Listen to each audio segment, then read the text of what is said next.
வணக்கம். நீங்கள் இணைந்திருப்பது சமூகத்தின் மதிய நேர பிரதான செய்திகளோடு இணைந்து கொள்ளும் நான் டோரின் புஷ்பராஜா. விரிவான செய்திகளுக்குள் செல்வதற்கு முன்னதாக முதலில் தலைப்புச் செய்திகள். துபாயிலிருந்து இலங்கைக்கு அழைத்து வரப்பட்டுள்ள பாதாள உலக தலைவர் மறு அறிவிப்பு வரும் வரை கடலுக்கு செல்ல வேண்டாம், மக்களுக்கு அவசர எச்சரிக்கை. வைத்தியர்கள் பற்றாக்குறையால் மருத்துவமனைகளை மூட வேண்டிய அபாயம். அஸ்வெசும நிவாரண பயனாளிகளின் வங்கி கணக்குகள் தொடர்பில் முக்கிய அறிவிப்பு. புலம்பெயர்ந்த இலங்கை தமிழர்கள் அரசியல் நிகழ்ச்சி நிரலை கைவிட வேண்டும், அலிசப்ரி கோரிக்கை. தனியார் வகுப்பிற்கு சென்ற 3 மாணவிகள் மாயம், பதற்றத்தில் பெற்றோர். உயர்தர பரீட்சை பெறுபவர்கள் இன்று வெளியிடப்படும், கல்வி அமைச்சு அறிவிப்பு. மனநலம் பாதிக்கப்பட்ட கணவரை கோடாரியால் தாக்கி கொலை செய்த மனைவி இலங்கையில் கொடூரம். சகல நாடுகளுக்கும் சகலவிதமான விசா வழிமுறைகளையும் சட்ட ரீதியான விசா ஆலோசனைகளையும் பெற்றுக் கொள்வதற்கு 10 வருட கால சேவை அனுபவம் கொண்ட சன் டிராவல்ஸ் அண்ட் டூர்ஸ். பாதாள உலக செயற்பாட்டாளரும் பாரிய போதைப்பொருள் கடத்தல்காரரும் என்று கருதப்படும் நடன் சிந்தக என்ற கரகட்டாவின் மைத்துனரான மிதிகம ருவன் இன்று அதிகாலை நாட்டுக்கு அழைத்து வரப்பட்டுள்ளார். 2 மாதங்களுக்கு முன்னர் துபாயில் போலீசாரால் கைது செய்யப்பட்ட ருவான் மிதிகம்மவை நாட்டிற்கு அழைத்து வருவதற்காக கொழும்பு பயங்கரவாத புலனாய்வு பிரிவின் போலீஸ் அத்தியட்சகர் தலைமையிலான போலீஸ் குழுவொன்று துபாய் சென்றிருந்தது. துபாயில் உள்ள இரவு விடுதியில் சண்டையில் ஈடுபட்டதாக கூறி உள்ளூர் போலீசாரால் அவர் கைது செய்யப்பட்டதாக மூத்த போலீஸ் அதிகாரியொருவர் தெரிவித்தார். கட்டுநாயக்க விமான நிலையத்திற்கு அழைத்து வரப்பட்ட மிதிகம ருவன் மேலதிக விசாரணைகளுக்காக விசேட பாதுகாப்பின் கீழ் கொழும்பு பயங்கரவாத புலனாய்வு பிரிவுக்கு அழைத்து செல்லப்பட்டுள்ளார். ஹரக்கட்டா தற்போது விளக்கமறியலில் உள்ளதாகவும் மிதிகமவை சேர்ந்த டுவன் அவரை ரகசிய போலீசாரின் பிடியிலிருந்து விடுவிக்க திட்டமிட்டுள்ளதாகவும் ரகசிய போலீஸ் வட்டாரங்கள் தெரிவிக்கின்றன. தென்மேற்கு பருவமழை தீவிரம் காரணமாக நாட்டை சூழவுள்ள கடற்பரப்புகள் மிகவும் கொந்தளிப்பாக இருக்கலாம் என்பதால் மறு அறிவித்தல் வரை மன்னாரிலிருந்து காலி ஊடாக பொத்துவில் வரையான கடற்பரப்புகளில் கடற்தொழில் மேற்கொள்ள வேண்டாம் என வளிமண்டலவியல் திணைக்களம் மீனவர்கள் மற்றும் கடல்சார் சமூகத்தினரை அறிவித்துள்ளது. மேலும் நாட்டில் தற்போது காணப்படும் மழை மற்றும் காற்றின் நிலை தொடரும் என எதிர்பார்க்கப்படுவதாகவும் வளிமண்டலியல் திணைக்களம் தெரிவித்துள்ளது. இதன்படி மேல் மற்றும் சப்ரகமுவ மாகாணங்களிலும் நுவர்லியா மாவட்டத்தின் சில இடங்களிலும் 50 மில்லிமீட்டருக்கும் அதிகமான பலத்த மழை பெய்யக்கூடும். மேலும் மத்திய, தென், ஊவா, வடமத்திய மற்றும் கிழக்கு மாகாணங்களில் மாலை அல்லது இரவில் மழை அல்லது இடியுடன் கூடிய மழை பெய்யக்கூடும். மத்திய மலைநாட்டின் மேற்கு சரிவுகளிலும் வடமத்திய, மேல், தெற்கு மற்றும் வடமேல் மாகாணங்களிலும் திருகோணமலை மற்றும் மொனராகலை மாவட்டங்களிலும் மணிக்கு 40 முதல் 50 கிலோமீட்டர் வேகத்தில் பலத்த காற்று வீசக்கூடும் என வளிமண்டலியல் திணைக்களம் அறிவித்துள்ளது. மருத்துவர்கள் பற்றாக்குறை பிரச்சினை மேலும் தொடர்ந்தால் மருத்துவமனைகளை மூட வேண்டிய நிலை ஏற்படலாம் என அரசு மருத்துவ அதிகாரிகள் சங்கம் தெரிவித்துள்ளது.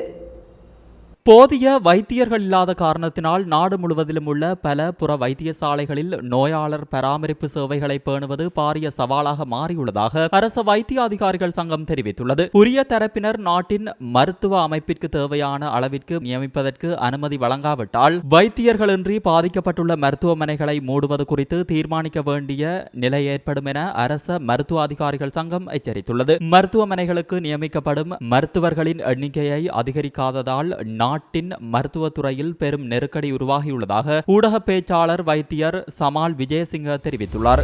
அஸ்வெசும நிவாரண பயனாளிகளில் 1,25,000 பேர் இதுவரை வங்கிக் கணக்குகளை திறக்கவில்லை என நிதி ராஜாங்க அமைச்சர் சகான் சமசிங்க தெரிவித்துள்ளார். ஜனாதிபதி ஊடக மையத்தில் நேற்று நடைபெற்ற ஊடகவியலாளர் சந்திப்பில் அமைச்சர் இவ்வாறு தெரிவித்துள்ளார். மேலும் இந்த நிவாரண திட்டம் குறித்து பொதுமக்கள் விழிப்புணர்வுடன் இருக்க வேண்டியது அவசியம் எனவும் அவர் அறிவுறுத்தியுள்ளார். கிராமப்புறங்களில் உள்ள பலர் இதுபோன்று வங்கிக் கணக்குகளை திறக்கவில்லை என்றும் அவர் குறிப்பிட்டுள்ளார். அடுத்த சில வாரங்களில் நிவாரணம் தொடர்பான பொது விழிப்புணர்வு நிகழ்ச்சி அடுத்த வாரத்திற்கு பிறகு செயல்படுத்தப்படும் என்றும் நிவாரண பயன்பெற தகுதியான உண்மையான ஏழை மக்கள் தவறியிருந்தால் அவர்களுக்கு மீண்டும் வாய்ப்பு வழங்கப்படும் என்றும் கூறியுள்ளார். இலங்கையில் நல்லிணக்கத்திற்கான சாதகமான சூழலை உருவாக்க புலம்பெயர்ந்த இலங்கை தமிழ் மக்கள் அரசியல் நிகழ்ச்சி நிரல்களை பின்பற்றுவதை தவிர்க்குமாறு வெளிவிவகார அமைச்சர் அலிசப்ரி வலியுறுத்தியுள்ளார். தொலைக்காட்சி நிகழ்ச்சியொன்றில் பங்கேற்று கருத்து தெரிவிக்கும் போதே அவர் இவ்வாறு தெரிவித்துள்ளார். இலங்கையின் மனித உரிமை குற்றச்சாட்டுகள் மற்றும் நல்லிணக்க முயற்சிகளை மேம்படுத்துவதற்கான நடவடிக்கைகள் மேற்கொள்ளப்பட்டு வருகின்ற நிலையில் இலங்கை தமிழ் மக்கள் அரசியல் நிகழ்ச்சி நிரல்களை பின்பற்றுவதை தவிர்த்துக் கொள்ளுங்கள். இந்நிலையில் காசாவில் ஏற்பட்டுள்ள நெருக்கடி தொடர்பில் மேற்குலக நாடுகள் தமது இரட்டை நிலைப்பாட்டை காட்டி வருகின்றன எனவும் தெரிவித்துள்ளார். சர்வதேச ஜனநாயகத்தை பாதுகாப்பதற்காக ஐக்கிய நாடுகள் சபையின் செயல்பாடுகள் தொடர்பில் சர்வதேச சட்டங்களில் கடுமையான முழுமையான திருத்தங்கள் மேற்கொள்ளப்பட வேண்டும் என்று அமைச்சர் அலி சப்ரி தெரிவித்துள்ளார். கம்பகா ஜக்கல பிரதேசத்தில் தனியார் பயிற்சி வகுப்பில் கலந்து கொள்வதற்காக சென்று 14 வயதுடைய 3 மாணவிகள் நேற்று முன்தினம் மாலை முதல் காணாமல் போயுள்ளதாக ஜக்கல மற்றும் வீரகுல போலீசார் தெரிவித்துள்ளனர்.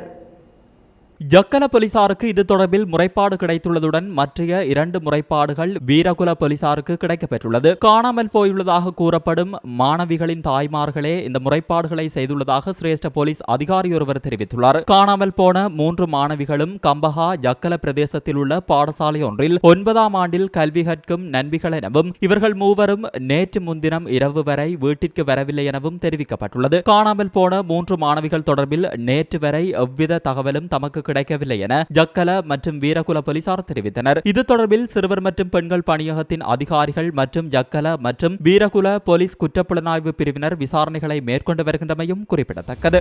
2023ஆம் ஆண்டிற்கான கல்வி பொது தராதர உயர்தர பரீட்சை பெறுபவர்கள் இன்று வெளியிடப்படும் என கல்வி அமைச்சர் சுசில் பிரேமஜயந்த தெரிவித்துள்ளார். அத்தோடு 2023ஆம் ஆண்டிற்கான காபோது உயர்தர பரீட்சை 2024ஆம் ஆண்டு ஜனவரி 4ஆம் தேதி ஆரம்பிக்கப்பட்டது. பின்னர் செயன்முறை பரீட்சைகள் நடத்தப்பட்ட நிலையில் சாதாரணதர பரீட்சை ஆரம்பிப்பதற்கு முன்னர் உயர்தர பரீட்சை பெறுபவர்களை வெளியிடப்படும் என கல்வி அமைச்சு தெரிவித்திருந்தது. இந்த நிலையில் சாதாரணதர பரீட்சையும் நடந்து முடிந்துள்ள நிலையில் காபோது உயர்தர பரீட்சையின் பெறுபவர்கள் இன்று வெளியிடப்படும் என எதிர்பார்க்கப்பட்டுள்ளது. இலங்கையிலிருந்து செல்லும் சுற்றுலா பயணிகளை ஈர்க்கும் நோக்கில் புதிய விசா ஊக்குவிப்புகளுக்கு தாய்லாந்தின் அமைச்சரவை அங்கீகாரம் வழங்கியுள்ளது. அதன்படி இலங்கை சுற்றுலா பயணிகள் தாய்லாந்திற்குள் நுழைவதற்கு இனிவரும் நாட்களில் விசா தேவையில்லை என அறிவிக்கப்பட்டுள்ளது. அத்துடன் விசா இல்லாமல் 60 நாட்கள் தாய்லாந்தில் தங்கியிருக்கலாம் என அறிவிக்கப்பட்டுள்ளதாக அந்த நாட்டு ஊடகங்கள் தெரிவித்துள்ளன. எதிர்வரும் ஜூன் 1ஆம் தேதி முதல் சர்வதேச பார்வையாளர்களுக்கு தாய்லாந்தின் ஈர்ப்பை மேம்படுத்துவதற்கான பரந்த முயற்சிகளின் ஒரு பகுதியாக இந்த நடவடிக்கை எடுக்கப்பட்டுள்ளதாக தெரிவிக்கப்படுகிறது. மனநலம் பாதிக்கப்பட்ட கணவர் சிகிச்சை பெற்று வந்த நிலையில் மனைவி கோடாரியால் தாக்கப்பட்டு கொலை செய்யப்பட்ட சம்பவம் அனுராதபுரத்தில் இடம்பெற்றுள்ளது. இந்த சம்பவம் நேற்று முன்தினம் இடம்பெற்றுள்ளது. இபலோகம காந்திரியகம பிரதேசத்தில் வசித்து வந்த புஞ்சி பண்டகே உக்கு பண்டா என்ற 74 வயதுடைய நபரை இவ்வாறு உயிரிழந்துள்ளார். இச்சம்பவத்துடன் தொடர்புடைய உயிரிழந்தவரின் மனைவியான மேற்படி முகவரியில் வசிக்கும் 59 வயதுடையவரை கைது செய்யப்பட்டுள்ளார். உயிரிழந்தவர் கெக்கிராவ வைத்தியசாலையில் அனுமதிக்கப்பட்டு மேலதிக சிகிச்சைக்காக அனுராதபுரம் போதனா வைத்தியசாலையில் அனுமதிக்கப்பட்டு தீவிர சிகிச்சை பிரிவில் சிகிச்சை பெற்று வந்துள்ளார். கடந்த 24ஆம் தேதி மீண்டும் குணமடையாத காரணத்தினால் ஹெக்கிராவ வைத்தியசாலைக்கு பரிந்துரைக்கப்பட்ட நிலையில் நேற்று முன்தினம் பிற்பகல் தனது மகளின் வீட்டிற்கு அழைத்துச் செல்லும் போது உயிரிழந்துள்ளதாக போலீசார் மேலும் தெரிவித்தனர். இப்பலோகம போலீஸ் நிலைய கட்டளை தளபதி HAJUS ஹப்பு ஆராய்ச்சி உள்ளிட்ட அதிகாரிகள் குழு இந்த சம்பவம் தொடர்பான மேலதிக விசாரணைகளை மேற்கொண்டு வருகின்றனர். சர்வதேச புகைத்தல் மற்றும் மது எதிர்ப்பு தினத்தினை முன்னிட்டு விழிப்புணர்வு மரதனோட்ட நிகழ்வு மட்டக்களப்பில் இன்று காலை நடைபெற்றுள்ளது. மகளிர் சிறுவர் அலுவலர்கள் மற்றும் சமூக வலுவூட்டல் அமைச்சும் மட்டக்களப்பு மாவட்ட சமுர்த்தி அபிவிருத்தி திணைக்களமும் மண்முனை வடக்கு சமுர்த்தி அபிவிருத்தி திணைக்களமும் இணைந்து குறித்த மரதனூட்ட நிகழ்வை ஏற்பாடு செய்திருந்தது. மட்டக்களப்பு மாவட்ட சமுர்த்தி அபிவிருத்தி திணைக்கள பணிப்பாளர் ராஜ்பாபு தலைமையில் நடைபெற்ற இந்த நிகழ்வில் மட்டக்களப்பு மாவட்ட செயலாளர் திருமதி JJ முரளிதரன் பிரதம அதிதியாக கலந்து கொண்டார். இதன்போது இளைஞர்கள் மத்தியில் புகைத்தல் மற்றும் மது ஒழிப்பினை வெளிப்பூட்டும் வகையில் மரதனோட்ட போட்டி பங்கு கொண்டவர்களுக்கு போதையிலிருந்து இளைஞர்களை பாதுகாப்போம் என்னும் ஸ்டிக்கர்கள் மாவட்ட செயலாளரால் ஒட்டப்பட்டது. அதனைத் தொடர்ந்து மாவட்ட விளையாட்டு உத்தியோகத்தர் ஈஸ்வரனின் ஒழுங்கமைப்பில் மரதனோட்ட நிகழ்வு மாவட்ட செயலாளரினால் கொடியசைத்து ஆரம்பித்து வைக்கப்பட்டது. யாழ்ப்பாணத்தில் 10 வயது மாணவிகளை தவறான நடத்தைக்கு உட்படுத்தியதாக குற்றம் சாட்டப்பட்ட ஆசிரியர் ஒருவருக்கு வடமாகாண கல்வி அமைச்சினால் பணித்தடை விதிக்கப்பட்டுள்ளது. யாழ்ப்பாணம் மானிப்பை பகுதியில் உள்ள பாடசாலை ஒன்றில் பணிபுரிந்த குறித்த ஆசிரியர் தரம் 5 கல்வி கற்கும் மாணவிகளை தவறான நடத்தைக்குட்படுத்துவதாக பாதிக்கப்பட்ட மாணவி ஒருவரின் பெற்றோரால் முறைப்பாடு செய்யப்பட்டுள்ளது. இதற்கமைய ஆசிரியர் கைது செய்யப்பட்டு மல்லாகம் நீதவான் நீதிமன்றில் முன்னிலைப்படுத்தப்பட்டுள்ளார். இந்த நிலையில் குறித்த ஆசிரியர் தற்போது பிணையில் விடுவிக்கப்பட்டு வழக்கு நிலுவையில் உள்ளதாக தெரிவிக்கப்பட்டுள்ளது. மேலும் சம்பவம் தொடர்பில் விசாரணைகள் முன்னெடுக்கப்பட்டிருந்த நிலையில் தற்போது விசாரணை அறிக்கை கல்வி அமைச்சின் செயல் செயலாளருக்கு அனுப்பி வைக்கப்பட்டுள்ளது. இதையடுத்து ஆசிரியருக்கு பணியினை தொடர தடை விதிக்கப்பட்டு கடிதம் அனுப்பி வைக்கப்பட்டுள்ளமையும் குறிப்பிடத்தக்கது. புத்தளத்தில் முடி உலர்த்தி மூலம் முடியை உலர வைத்த போது மின்சாரம் தாக்கி மாணவர் ஒருவர் பரிதாபமாக உயிரிழந்துள்ளார். இந்த துயர சம்பவம் நேற்று வியாழக்கிழமை காலை இடம்பெற்றுள்ளது. சலீம் முகமது சஹ்ரான் என்ற மாணவனே மின்சார தாக்குதலுக்குள்ளாகி இவ்வாறு உயிரிழந்துள்ளார். குறித்த மாணவன் தனது வீட்டில் குளித்துவிட்டு முடி உலர்த்தி மூலம் முடியை உலர வைத்த சந்தர்ப்பத்திலேயே மின்சார தாக்குதலுக்குள்ளாகி புத்தளம் தள வைத்தியசாலையில் அதிதீவிர சிகிச்சை பிரிவில் அனுமதிக்கப்பட்ட பின்னர் உயிரிழந்ததாக தெரிய வருகிறது. இவரது மரண விசாரணைகளை மேற்கொண்ட புத்தளம் மற்றும் கல்பெட்டி பிரதேசத்துக்கான திடீர் மரண விசாரணை அதிகாரி PM ஹிஷாம் மின்சார தாக்குதலினால் ஏற்பட்ட மரணம் என தீர்ப்பளித்தார். உயிரிழந்தவர் இம்முறை கல்வி பொதுத்தராதர சாதாரண தர பரீட்சை எழுதிய மாணவன் என்பது குறிப்பிடத்தக்கது. அமெரிக்காவின் முன்னாள் ஜனாதிபதி டொனால்ட் ட்ரம்பின் வழக்கு விசாரணையில் அவர் குற்றவாளி என்று தீர்ப்பு வழங்கப்பட்டுள்ளது.